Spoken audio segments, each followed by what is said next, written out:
Okay, so good morning, good afternoon, and good evening, everyone, from wherever you're joining us.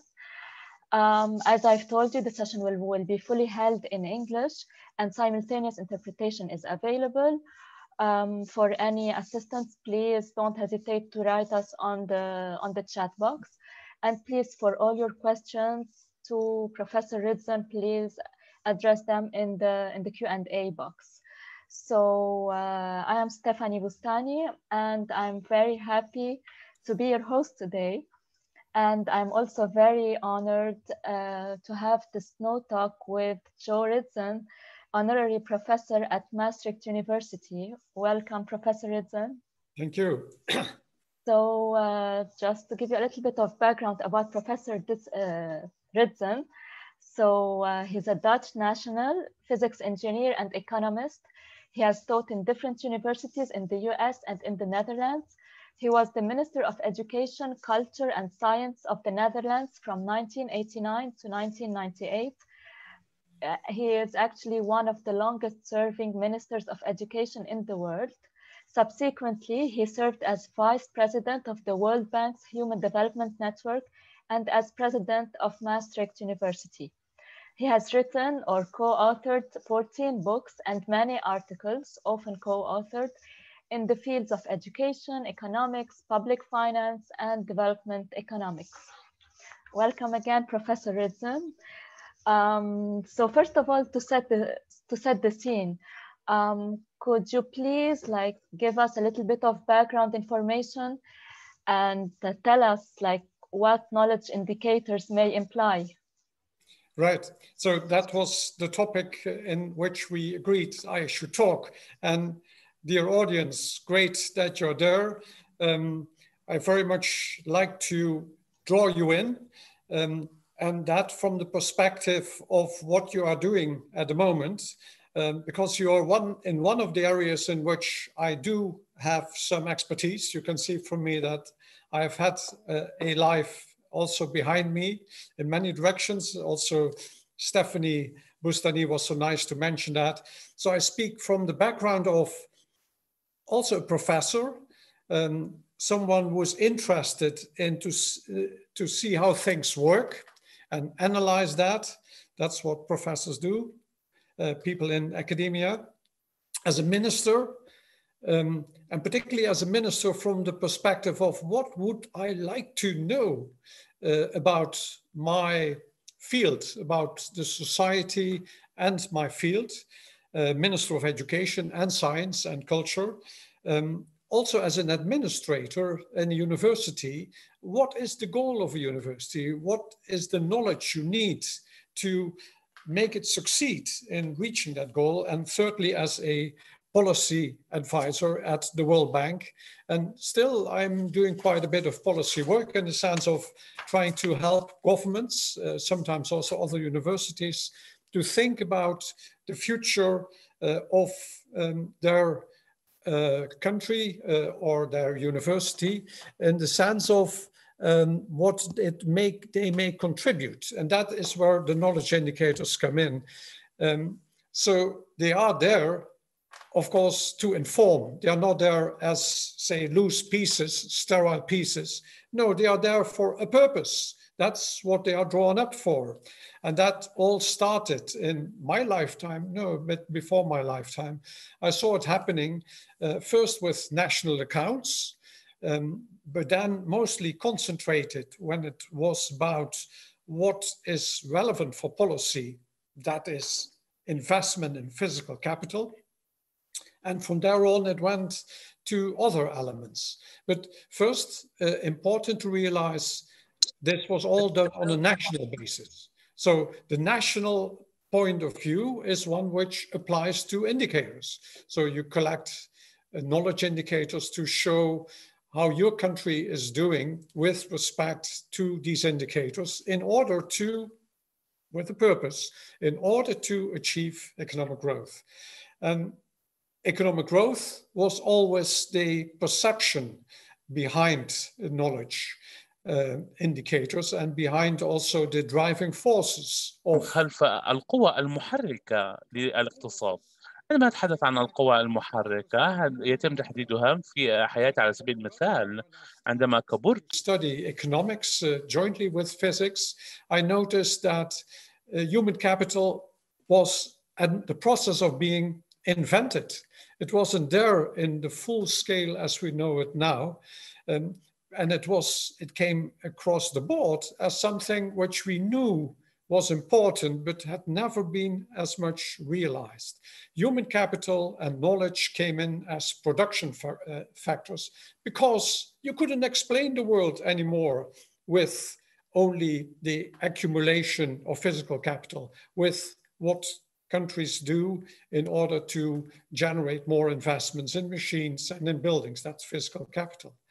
The only thing which I think also is important to notice in this process is that we talk about economic growth, but actually that is for a government not the main objective. It is really much more. I'm sorry to interrupt you, Professor Ritzen.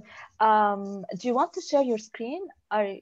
Yes, please. Yes, please. Yes. Yeah, right. You are not able to do so? Well, I have it on my own computer, but can you share it? I sure can share it, but you can share it also yourself, so it would be easier for you to navigate. If you could click on share screen on the bottom of your screen, the green button, can you see it? Share screen. No, I don't see the share screen. Oh, So next to chat, Q&A, participants, can you see these features, these options? Let me just, I go to I can also try to share it. Yes, if you could, because yes, just a second. Right.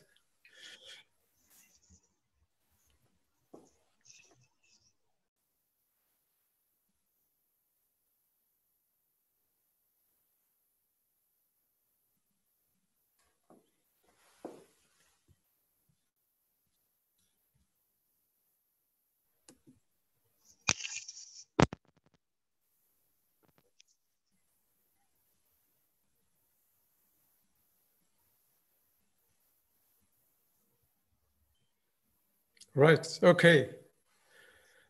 1 second. Okay. Right. Okay. So where I'm here.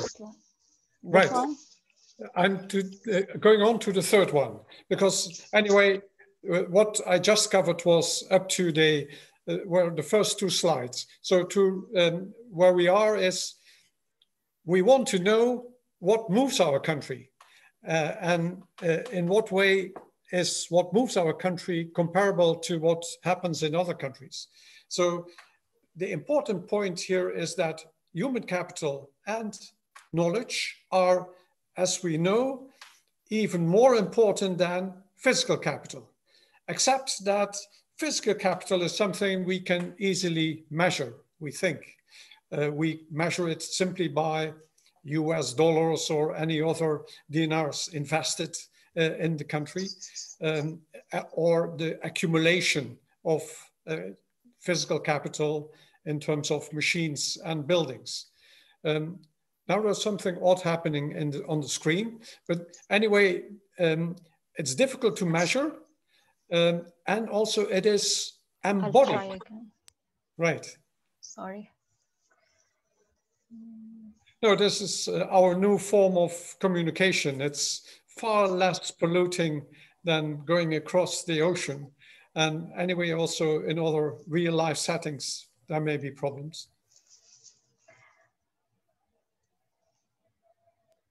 Okay. Right, yes, right, there we are. Is it good now? Yes, excellent. So the point about knowledge and human capital is that it's embodied, it's within people. And while you can sell and buy physical capital, machines or buildings, you can't do that with humans. That's at least something we feel is completely goes against our grain of human values. And also, it is very much a matter of a number of things which come together. And it's competencies, which are the way in which we express what the embodied knowledge, embodied in bodies of people is. We have quite a few measures developed in the time also when I was a minister. PISA is one in which I was very much chairing the meeting of ministers in the OECD. And we'll come back to that, but there was actually not always the feeling that it was good to measure project international student achievement, the achievements of 16, 17-year-olds in countries, because ministers felt maybe that is not going to work out too well for us. Same true with PIAC. They are measurements of competencies, of what youngsters can do. PIAC is Project International Assessment of adult competencies, of what people on the labor market can do. They are macro. There are 3 or 4 variables, and everything is combined in those variables. Detailed competencies, particularly those who count also for innovation, can also be proxied. You can also measure them, but we don't have as yet a full perspective of that. Some knowledge is not embodied. So that is the knowledge which is also the easiest to deal with, because that is captured in patents, and you can just look at the number of patents which are registered. And you can also look at the way in which those patents are being used. But that is only a very small part of knowledge. Most knowledge is in the minds of people. By the way, I very much proposed from the beginning that we use knowledge indicators to see how our countries work economically. But of course, there is a lot of knowledge which we also just collect without an economic purpose. And the way in which you also as a person may be interested in history or in literature, all kinds of things which are actually not immediately relevant. So then I go to the next slide. Yes, so now I come to a kind of a point where I very much want you to come in and give me an impression of where you stand with 2 points which are extremely relevant in terms of knowledge generation. First is, does knowledge have to be homegrown, or can it be also imported? The US imports a lot of knowledge through brain drain. But you can also import knowledge through expats. Can you please chat with me? Give me a reply in 2 sentences maximum. And also on the other question, suppose as a minister I have extra money for education, party programs, or simply a government decision, more money for education and research. What should I do? Should I try to increase enrollment, and increase the number of people who do research, or should I try to focus on increasing the quality of education and increasing the quality of research? Please also give me your reply. So then I take 3 minutes to wait for your replies, and then we continue from there.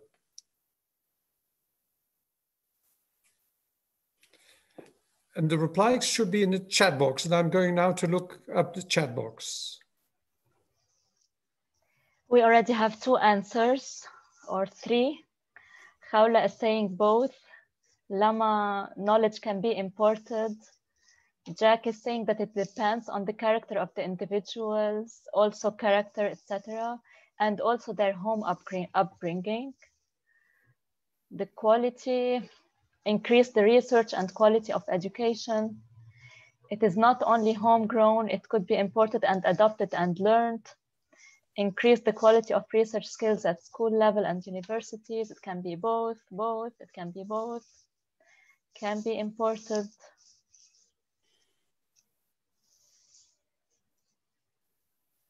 Right. Yeah, I think you're all on the right track. And maybe I can now move to the next slide, where I make very much the point that it is about quality. But before saying that is particularly this question on the importing knowledge. Countries like the countries in the Middle East, the Gulf countries, have you might say, a knowledge deficit because they have not been part of knowledge development in the same way as it happened in the richer OECD countries. So here the perspective indeed is, if you don't have the knowledge, please bring it in. So the notion of expats is one which you very much would like to embrace as the notion of particularly knowledge expats. So knowledge expats will bring in the knowledge. At the same time, you want to make also as quickly as possible the change from having the knowledge there, which may be actually very temporary and may just return, to homegrown knowledge. So in this respect, I think the big point for the Gulf countries who are able to indeed bring in expats is how to make sure that you use them also to bring in the homegrown, to make the transition. For Saudi Arabia, I've been very closely connected with the NEOM project. In my view, that would be also an excellent opportunity to bring in expats and knowledge. Comparing throughout the Gulf countries, you notice that the United Arab Emirates is on top in terms of knowledge through the expats. You have Oman, but then Saudi Arabia is much lower. I think in the Vision 2030, you'll see also with Neom City and with other investments, that's not only about investments, but it's also about investments will bring in knowledge. But the conditions for that are important. But then going to the point about quality, I think some very good remarks were being made about quality, that it also is not quality just of universities. That is quite often not in the perspective. It's particularly also very important to invest in the early years. But quality was in itself not discovered until, you might say, the period of, say, after 2000, after we introduced PISA. That's this project, International Student Achievement, which now is being shared by 54 countries. Originally, and that was particularly the breakthrough work of Barrow and Lee, there was the notion it's simply years of education. That is important for productivity, that is important for economic growth. And nowadays, we know with the results from PISA and also with the results from the Project International Assessment of Adult Competencies, that it is particularly the quality of education. Scores in PISA, scores in PIAC are very relevant for economic growth. So the names connected with that is particularly Hanushek, Woosman also. So then we go to the next slide. And then I wanted to show you, give you an impression of the knowledge of adults. So that is with data from PIAC. You can see, and I did this with a PhD student who got his PhD also on this notion, is the quality of your of the labor in a certain sector. If you want to have a strong sector of electronics, then don't look very much at production processes, don't look too much at patents, don't look at all the things. Look at first at the level of knowledge of your workers. The same is true in all other sectors. And look also at the way in which in that country, in your country, the activities in the labor market are supported by research. So R&D and cognitive skills together make for productivity. So sectors which survive or which come out to be dominant are the sectors with high levels of, say, quality of human capital and also associated research. And so that notion is adult competencies contribute to sectoral competitive strength. And you see increasingly that that notion also is one which definitely Singapore has taken on, but also most of the OECD countries have taken on. And then we'll go to the next slide. And one of the surprising things is that competencies of graduates, of university graduates, well, you would imagine they all can do the same thing. And definitely you would think in the European Union and also in OECD countries, now, well, if you are from a good university, you should be able to do the same thing. Not so. And interestingly enough, this comes from PIAC, this is about 20 to 30-year-old graduates of universities in Finland, the Netherlands, Japan, Sweden, etc. So it's a comparison. You see the average, you see also the distribution of the competencies around it. And the interesting part of it is if you make a correlation between those notions and the level of innovation as indexed, for example, in an innovation index, then you see a very close going together. So you notice that quality of higher education in terms of competencies of the graduates which come from that university is important. And by the way, there's no reason to assume that that is not something you can work on in your own country. There's no reason why in Italy, students could not achieve the same level of competency at the end of their graduate studies as in Finland or the Netherlands or Japan. No reason, because when this Italian student comes to the Netherlands, he will have the same competencies as the Dutch student when he comes from the university. So in that respect, this is a serious question about how do we organize our universities, how do we organize our education, how do we organize our knowledge development. And then I come to one of the last slides, that is that indeed, on all of these respects, you see that productivity, employer satisfaction hangs together with human capital, competencies, and also R&D. Top publications are related to employer satisfaction. You wouldn't imagine that because it's so remote from each other, but it's a culture in the country in which those things relate. And then I come to the next slide. And so this is I call this my song, my knowledge ballad. They used to be focused mostly on research. That's where knowledge notions came from. But we should think first and foremost about people, about the embodiment. And that's the competencies built in pupils and in students. And it does contribute to the economy. That is not what a government has in mind as the only thing. Of course, it is very much looking at making sure that there is sufficient income, there's not too much poverty, etc. But actually, at the end, it's about happiness. But here we can make very much the case, as I've done also myself in several writings, that knowledge contributes to happiness. And then in all of these things, it's the quality which counts. And so that is my ballad, and I look very much forward to, thank you very much for being so attentive and for responding to my question.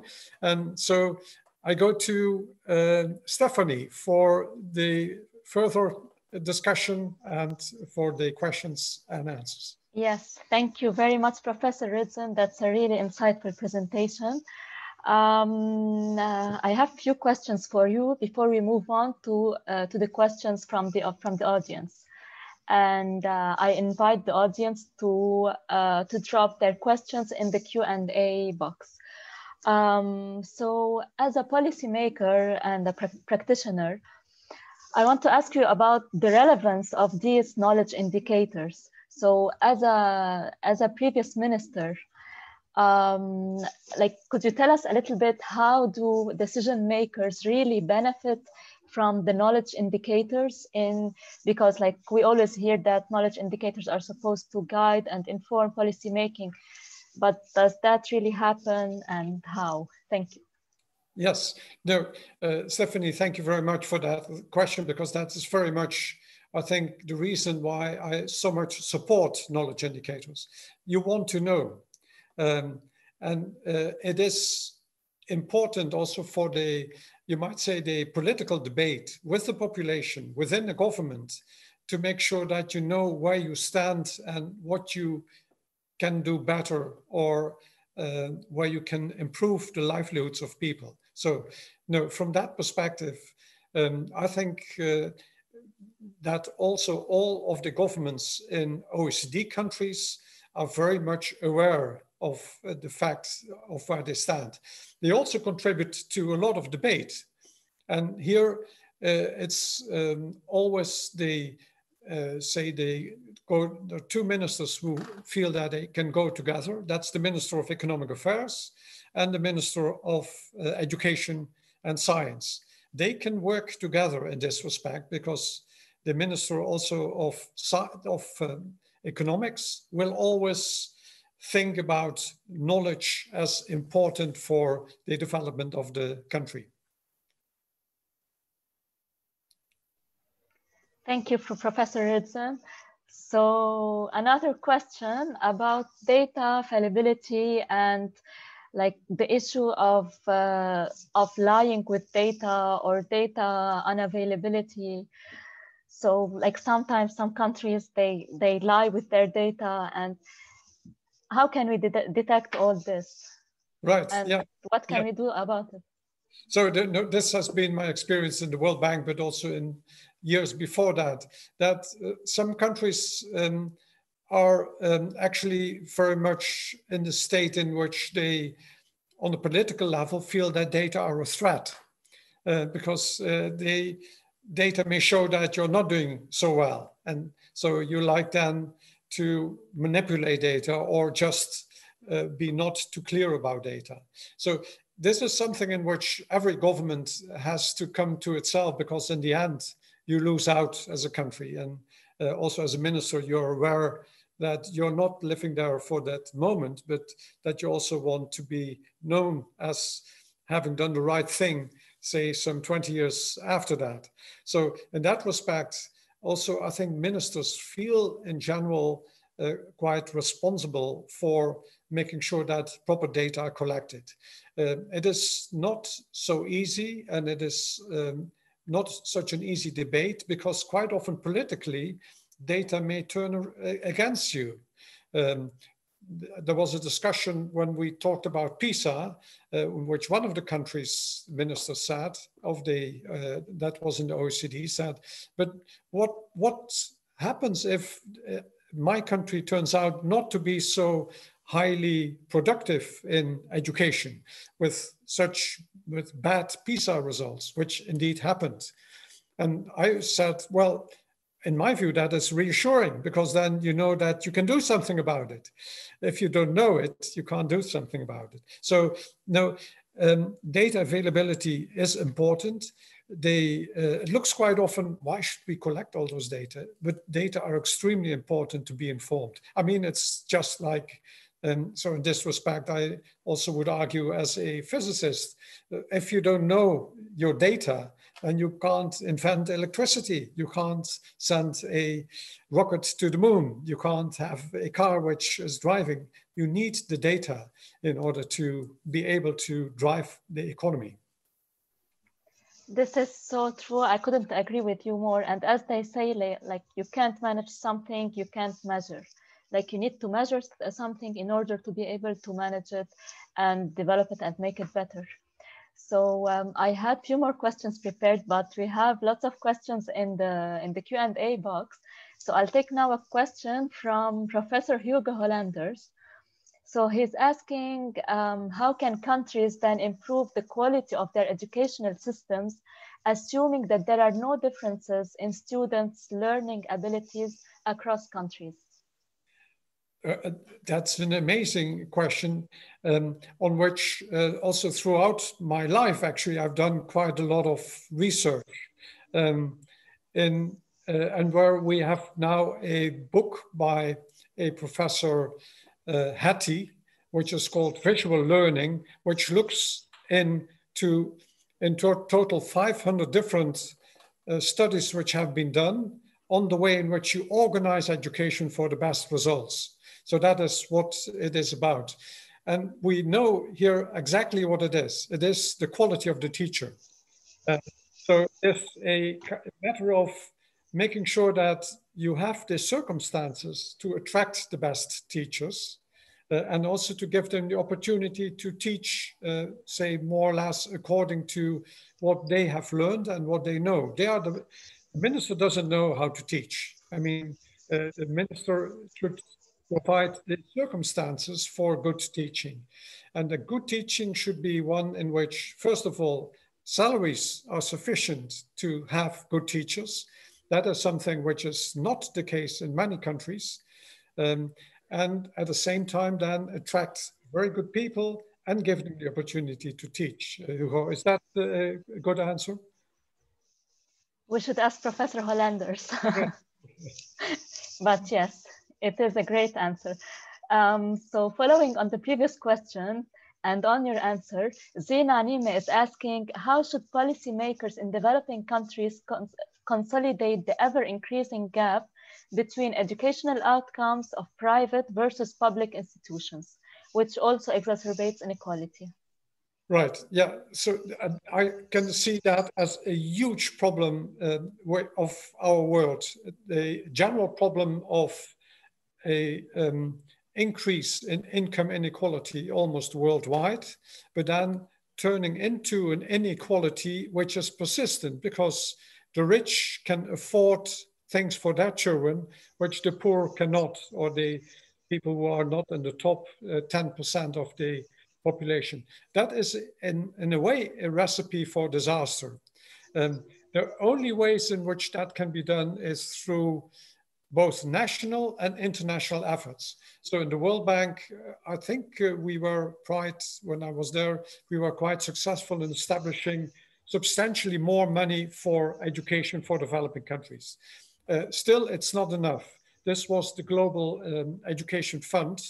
And I now realize that the World Bank is spending 5 billion extra in education as a result of the COVID crisis. That is not enough. And so I think a worldwide effort to make sure that education in those countries which do well, which are serious in their education efforts, that those countries also should be better supported. At the same time, what I also plead for in European countries is a word which is quite often makes me a person a bit outside of the political debate because they don't like it. That's the word taxation. Without taxation, you don't have a good public sector. So you need to always look around for taxation. And now here we have the problem that in low-income countries, also the level of taxation is generally quite low. It's no more than 10, 15%. My example here is always juxtaposed to it. It's in the Netherlands in the 15th century, when the Netherlands was also a poor country, had a level of taxation of 50% of income. So here it's not only something for the developing countries themselves, but it's also a matter also of the world community, because often international business in developing countries doesn't pay taxes. And they should also be taxed, but that can only be done by a worldwide agreement. So this goes in a bit of a different direction, but the one and the most important part, which I noticed as a minister was important to me, is money. I need the money, and without money, I can't do anything. I need the money to pay teachers well, and I need the money to simply have children in school, but also to have the teachers in the public sector, which are well paid. Thank you. Now we have a question from Busanan Rokia. So, following your talking about some countries outsourcing knowledge. So she is asking, why do we talk about importing knowledge and not exchanging knowledge, which stems from the peculiarity of each society and thus enriches the field of knowledge? Well, it is, I think, an excellent question because quite often expats are also an expression of brain drain from one country to the other country, and not always associated also with brain circulation. It would be really nice to bring brain circulation around, but I see this also happening in Europe, in which the Central and Eastern European countries lose a lot of their good people to Western Europe without having a proper turnaround. And in my view, once again, it is cooperation between countries. I think this is not a world in which we are better off by doing all of our own thing and excel in it. It's a world in which we should excel jointly with others and indeed help each other on the way. So in this respect, I've been all my life been pleading very much for associations between universities in richer countries and in poorer countries, so that you help each other in this way, so that it also becomes important to stay in your own country and not just go because opportunities are much better. In the World Bank, we established the African Economic Researchers Network, which gave money to African researchers. We also try to establish very much research institutes with an endowment on which the institute could live and researchers could be kept in the country. I think this is a trend where world cooperation is extremely important. So this is something you will always hear. This is one world, and it's not going well with that world unless we make definitive steps to work more together. Definitely. Now back to policymaking. How can policymakers keep balanced investment on physical resources and human resources to attain actual effective development? Yes, excellent point. And I would say from my own research, but also from what I'm reading from other people, fiscal investment always comes when you have the people, when you have the drive of the entrepreneur, when you have the drive of the top society, and then the money comes. Money is no longer a scarce resource, it seems. It is in some countries which are not able to attract the right people.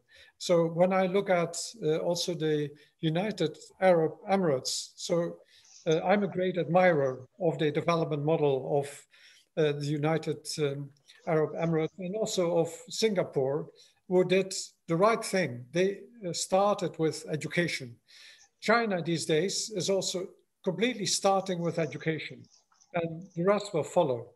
So if you have a good proposition, if you have good people who can think about something, the money follows easily. When you look at the US nowadays, all these big firms, Tesla,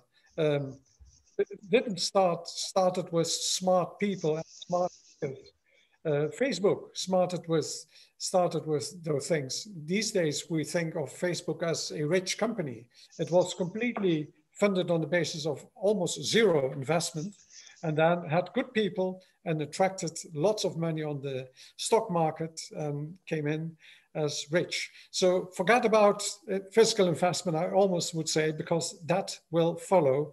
Money is, when it's under the right conditions, of course, you have to have the confidence if you are an investor that you get the return, that it's a stable country, so you have to ensure stability, and that's also dependable, that you're sure you can trust that the money will come back.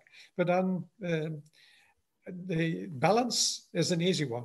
Always go for the human capital. Always human capital. Okay. Human capital first. Not America first, but human capital first. Human capital first. Okay. Now back to the question of the issue of data fallibility. So if countries can manipulate data, what is the role of international organizations like the UN to quality check these data so that the general public will not be misled? That's an amazing question because I've had some experience. I used for my dissertation, I used the data from the UNESCO Institute of Statistics. Yes. And I looked at them and I said, this is just, they call it BS in an abbreviation, not a word which you have to express in full. They are completely irrelevant, the data. And then the UNESCO asked me to think about a new setup in which the data would be controlled. And so indeed, we set that up. That's the UNESCO Institute of Statistics now in Montreal. And I was the first chair also of the supervisory board. And what we did was simply to say to the countries that we would not publish them as they were submitted, but we would put them in an asterisk and say not dependable. And we would indicate why we didn't believe that they were correct. So this was a lot of effort. At UNESCO itself, this played up in a great way because the ambassadors there said, you can't do that to our country. And I said, well, one way or the other, we are not going to do that. These are the data on education, which are, by the way, these days, very good data. If you're not willing to go along with that, we can't just have this institute. So it is a role, it's a very difficult political role, but I think that the world community is ready to accept that.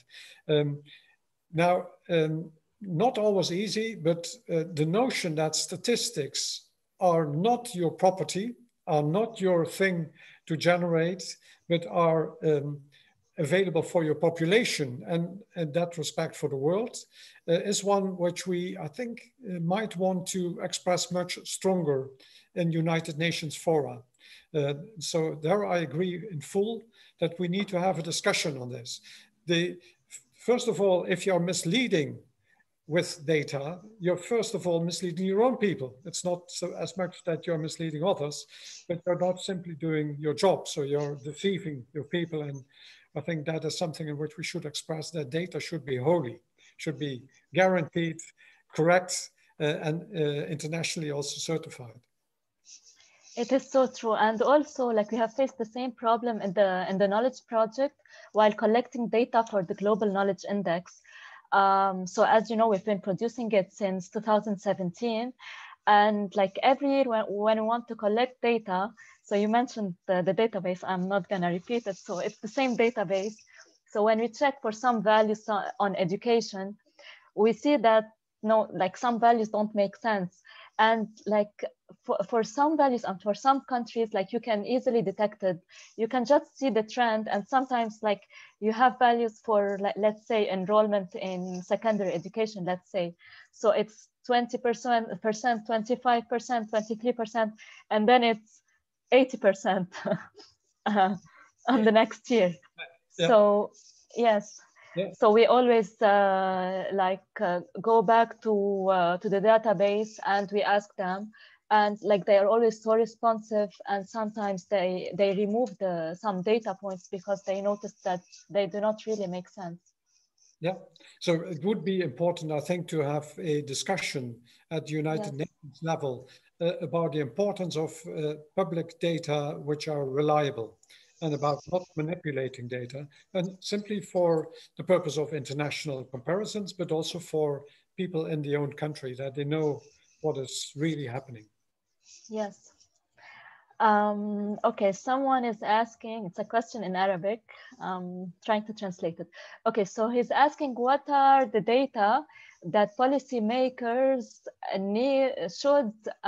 should hide from the citizens? Right, I would say none. My notion was always that if you have data which indicate a problem, then you have a job. That is why you're there.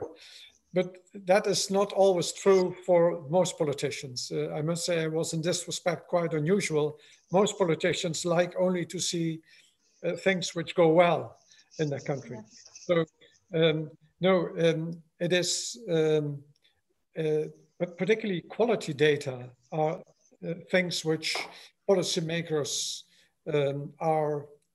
don't like to see, because also some countries like Germany did not so well in the early PISA returns.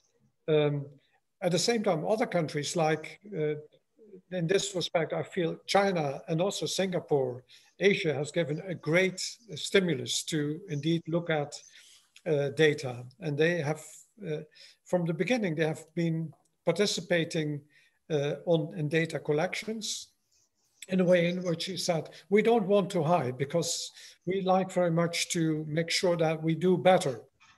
So it is, I think that the general notion is on the question is never hide data. Everything is important to know, and particularly if it's not very good, it means that you have to do better in order to help your people. Yes, I totally agree with you. Always with transparency. Yeah. And yes, and also this is how like we can see how a country is improving. So sometimes it's good to see that like we started from nothing and then like we're on the right track, we're improving. We still have like 4 minutes. I'm gonna try to ask 2 more questions before wrapping up. Yeah. So what is the limitation of knowledge right? Why you must pay more to know more? Right, yeah. Well, it is a matter of having the time and effort. What the trajectory is of knowledge acquisition in a person is quite amazing in the sense that it actually is something in which the extra costs for more knowledge may not always be rising, in fact, may be decreasing. Once you have had a lot of knowledge, it's also easy to go in other directions. So there is, it is important in knowledge acquisition to have a good mentorship. So the circumstance, so that's where the teacher is so important. And when I think about the teacher and also think about my own learning, it's not always the formal education. Once you grow up, when you are in jobs, you notice that there have been people from whom you have learned so much. In terms simply also of real acquisition of knowledge on fields, that people help you guide, let you see things. Sometimes they are colleagues. So learning is not something which stays with the school, but there also the quality of your environment is extremely important. If these are people who are highly knowledgeable, then of course that gives you also much more chance to learn. So I was just speaking with the organizers, and it seems like we can extend our chat a little bit, if that's okay with you. Perfect. 7 more minutes, or so all in all, like 10 more minutes. We wrap up. Okay, because we have lots of really good questions. And I'm most grateful for all of you to be so much engaged. Okay, so oh, I lost the question. Okay, here it is. What is the impact of exponential technology on current education systems, and how can we initiate initiatives at the country level to bridge the gap of technological skills needs? That's a really excellent question. We are heading in a direction in which the specializations become larger, in which the big tech firms, we're now at Zoom. Zoom didn't exist. Well, we had Skype some years ago, but now Zoom has taken on. We have something like 20 different Zoom types. We have also now artificial intelligence to look at the other side, to inform companies on the way in which they can sell things, because that's where what big tech lives from. They earn their money from advertising and pointing to people. So huge development there, and the real danger that if you're not already advanced, that your that catch up becomes more difficult. So in this respect also, I would say first of all, don't give up, always try, but also secondly, make this a point in which you have to run harder. I think once again, for me, the agenda for Oman, the agenda for the Vision 2030, and also the visions for the United Arab Emirates are excellent examples of ways in which you try, even when the exponential increase in technology is being observed, still to catch up. But the one important thing is indeed to make no compromises on data, to know where you are, and also the second one is to do your utmost and make sure that it is on the quality of your education and of your research, and make no kind of compromises around the quality. Make sure that you have by far the best quality. Now, just to give an indication of what can go wrong in this respect, and what I think is also a tremendous cultural aspect, it's very much related to the question of private education in developing countries. In a advice for Uzbekistan, in which I participated, I said one of the major things is you have to make sure that you have the final exams done in an objective way, because it came out that you could almost buy your final exam. Now, that is a sure recipe for disaster, because it means that the children from the well-to-do can buy an exam and admission to the university without having the competencies, while children from another background will not have that opportunity. So it is a something in which I feel it's very difficult to engage in a discussion about culture, but catching up in technology and in knowledge requires also a culture of taking everyone in. So equality of opportunity, that is the word which is quite often used. That's the way to say from that is good to have in a society. It's no longer good to have, it's making sure that you have it everywhere, because you need all the talents and you need to develop all the talents and not just the talents of the top 10%. Yes, definitely. That's very true. And there are always like hidden talents that we need to benefit from. So now another question: can countries also be overeducated? If you work on indicators, you know that more is not always better, that you can also overinvest. Imagine a country where everyone has a university education. This would create issues in filling up a whole range of jobs. How to determine the optimal knowledge investments? Right. Yeah, it's an amazing conversation, because I had this as a minister in 1981. 1991. So, most of you were not even born then. But this is when I was born in 1991. Right, no, it's good year. It's a good year. 1991, in the Netherlands, enrollment in universities went up. And one of the professors in the Dutch university said, oh, this minister is creating over-education. And so we went through a whole period in Europe in which the number of students who went to university increased. And in fact, actually, the number of university graduates is four times the one which was existed in 1990 nowadays. So now what happened was that through two different processes, but those who were highly educated didn't find easily jobs. They found also jobs on higher levels of pay than the previous generation. So how come this is not economic? That doesn't economically make sense.